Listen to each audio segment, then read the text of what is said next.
Inilah tangkapan layar yang viral di media sosial yang memperlihatkan seorang wanita dewasa tengah melakukan tindakan asusila terhadap seorang anak yang diketahui berusia 10 tahun.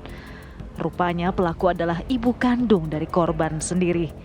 Pelaku langsung ditangkap pada hari Kamis di kawasan Cilengsi, Bogor, Jawa Barat tak lama setelah video asusilanya tersebar.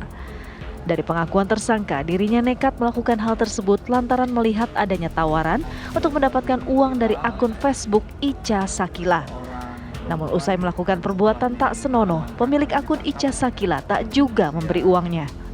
26 tahun.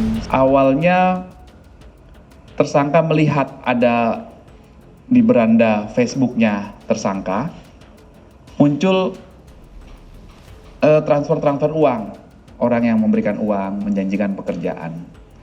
Nah, kemudian tersangka AK ini mendm, melakukan komunikasi melalui Facebook Messenger ya, melalui jalur pribadi.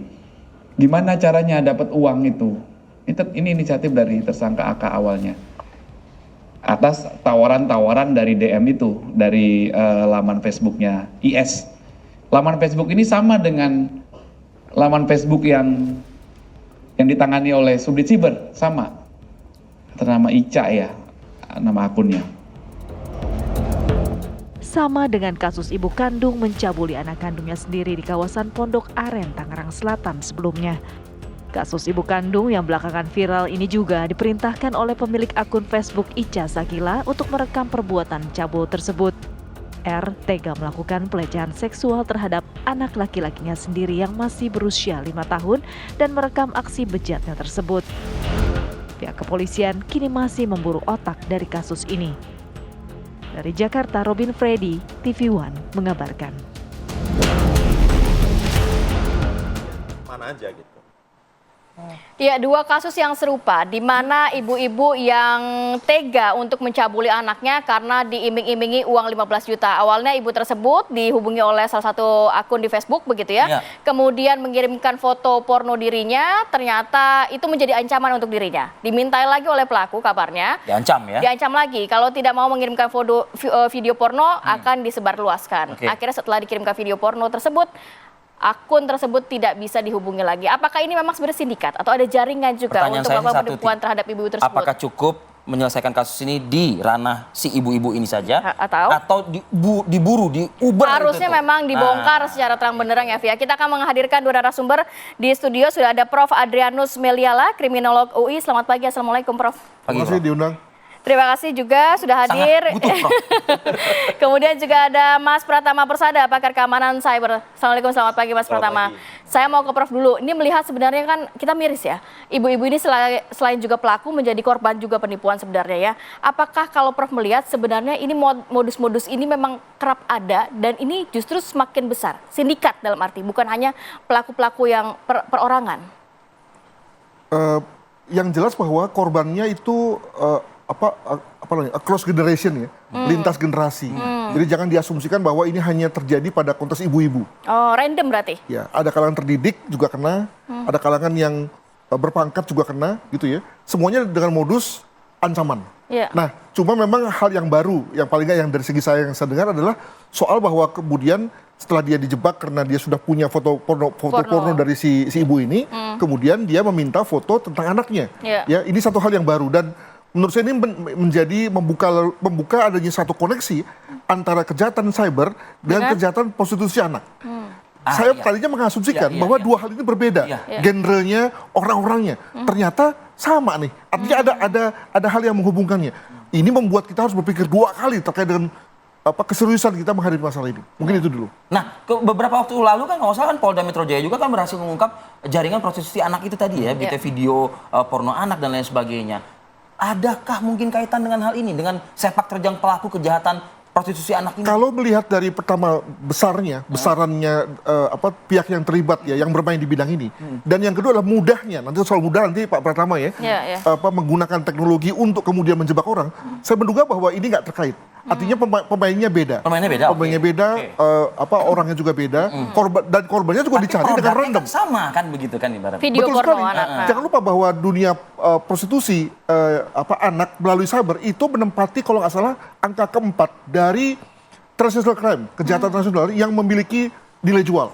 Jadi yang pertama itu misalnya penjualan senjata api, ya. Yang kedua adalah illegal logging. Ya.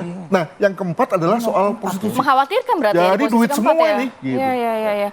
Tapi kalau misalnya modusnya ini memang sebenarnya diincarnya tadi kan dikatakan tidak hanya ibu-ibu saja. Dalam arti tidak hanya wanita yang rentan yang memiliki literasi rendah terhadap IT begitu ya, tapi juga ada yang memang intelektualnya tinggi ya, Prof ya? Nah, kalau itu mereka hanya diancam dengan cara kalau Anda nggak ngasih duit, nggak kirim duit, maka foto ini akan disebarkan, gitu ya. Nah, literasinya adalah pada tadi, kok kita bisa masuk dalam situasi terjebak di mana kita kemudian tercapture foto dalam situasi yang kita sebut sebagai pornografis. Itulah literasinya. Tapi pada yang kedua ini kan adalah pertama dia sudah tercapture dalam situasi pornografis, kemudian dia mau melakukan hal yang sama pada anaknya. Berarti faktor memang ekonomi. Hanya karena kebutuhan uang sehingga terpaksa seperti itu. Ada juga unsur panik ya, di mana dia sudah tadi pertama ancaman, kedua lalu kemudian juga butuh duit, ditambah lagi dengan situasi pressure dari segi waktu. Nah, dia udah mulai nggak berpikir waras nih ya, maka anaknya pun kemudian dikorbankan. Jadi ini modus yang sudah di luar nalar. Kalau misalnya pelaku ini membuat rumah produksi, tentu kosnya kan besar begitu ya. Rumah produksi prostitusi anak dan sebagainya. Nah, ini bergeserlah modus ini dengan mencari korban dengan ancaman terlebih dahulu yang kemudian ujung-ujungnya adalah prostitusi anak. Itu seperti itu kurang lebih ya, Prof ya? Modusnya. Sebetulnya bukan pornografi sebetulnya. Pornografi ya. Iya. Oke. Mas Pratama, kalau melihat ini kan juga berkaitan dengan cyber begitu ya. Dalam arti masyarakat sekarang sudah menggunakan teknologi untuk kehidupan sehari-hari. Nah, kalau mencermati kok ternyata ada modus-modus yang digunakan seperti ini. Jadi sebenarnya sudah agak lama ya modus-modus seperti ini gitu. Dulu kan sempat ramai ada love scam ya, bagaimana orang akhirnya tergoda, tergiur, dianggap teman, akhirnya karena dia kesepian, dia mengirimkan gambar-gambar, akhirnya diperas habis-habisan gitu. Terus video call dan juga. Video call dan lain-lain. Nah, menurut saya pornografi anak yang saat ini terjadi ini juga menjadi hal yang tadi Prof. Adrianus bilang memang menguntungkan begitu. Tetapi orang tidak akan bisa membuat pornografi anak tiba-tiba menjual di media sosial atau menjual Telegram. Nggak akan bisa, siapa yang mau beli gitu. Jadi artinya ada apa? marketnya, ada artinya dia harus tahu marketnya gitu. Nah, market ini dikelola oleh jaringan, sindikat. Nggak mungkin kalau sudah pasti jaringan. Iya dong gitu. Dan itu nilainya sangat tinggi kan, kalau di luar negeri sangat tinggi gitu. Dan ini nggak terjadi hanya di Indonesia, di Afrika, di mana-mana, di negara-negara luar sana ini terjadi gitu. Nah, jaringan inilah yang menurut saya harus diungkap walaupun agak susah ya gitu. Karena apa? Karena dia ngerti bagaimana melakukan kejahatan menggunakan internet. Dia tahu bagaimana menyembunyikan dirinya. Dia tahu bagaimana mengambil alih akun orang lain yang itu digunakan untuk melakukan kejahatan dan lain-lain. Artinya kalau misalnya mencari sosok Ica pemilik akun Facebook dalam kasus ini mudah atau gampang menurut Mas Pratama? Harusnya gitu dengan teknologi yang saat ini dimiliki oleh Polri, dimiliki oleh intelijen, harusnya kita bisa melakukan tracing, tracking. Kenapa pakai harta harusnya, Mas? Ya karena gini kan platform ini kan bukan milik kita ya, bukan di Indonesia ya gitu. Ini punyanya Meta, kan menggunakan Facebook ya, punyanya Meta gitu, yang mereka kadang-kadang punya kebijakan privasi sendiri yang kalau kita minta itu kadang-kadang mereka juga nggak mau ngasih juga gitu. Jadi kalaupun iya tarso aja gitu. Nah, ini kemampuan ini yang kadang-kadang kita mentoknya gitu. Kita mau nyari ke sana tapi sananya nggak mau ngasih. Mas Pratama, biasanya berkaca dari kasus-kasus yang pernah ada begitu ya. Sindikat ini mekanismenya, sistem kerjanya seperti apa sih? Sehingga kok kayaknya sulit banget, mati satu tumbuh 1000 begitu. Tapi tahan dulu ya. Kita akan bahas lebih lengkap saat lagi tetap bersama kami di Apa Kabar Indonesia Pagi.